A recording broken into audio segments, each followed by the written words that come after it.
solemn. Outside, cameras flashed beyond the gates, the media vultures circling for blood. Inside, Lena stood at the threshold of Damien's study, gripping the envelope that could decide everything. The documents in her hands, court evidence, witness accounts, therapy transcripts, were enough to clear Damien's name, to prove Beatrice's decades-long manipulation and the truth of his mother's death.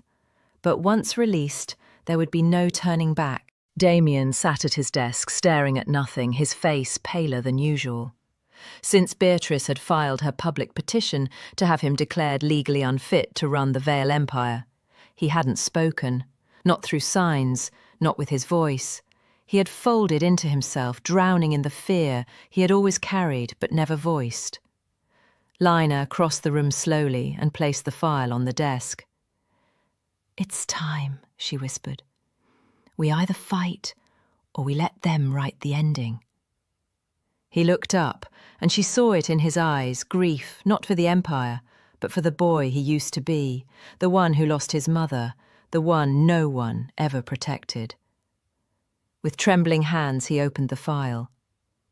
As he read, the silence stretched heavy between them until his fingers moved, signing slowly, "If I lose this, you'll leave me too."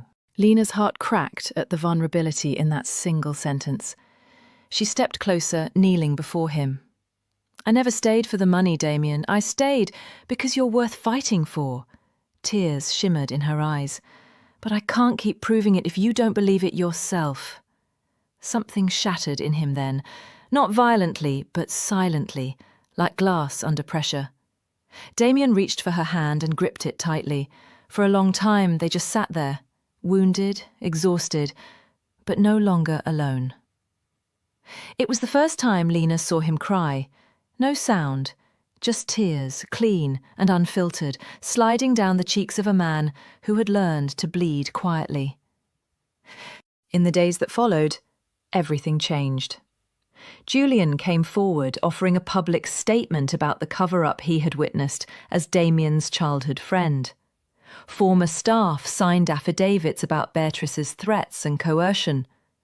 The media pivoted from scandal to sympathy as Lena stood beside Damien at the press conference, holding his hand, her voice shaking as she told the truth. And Damien finally spoke.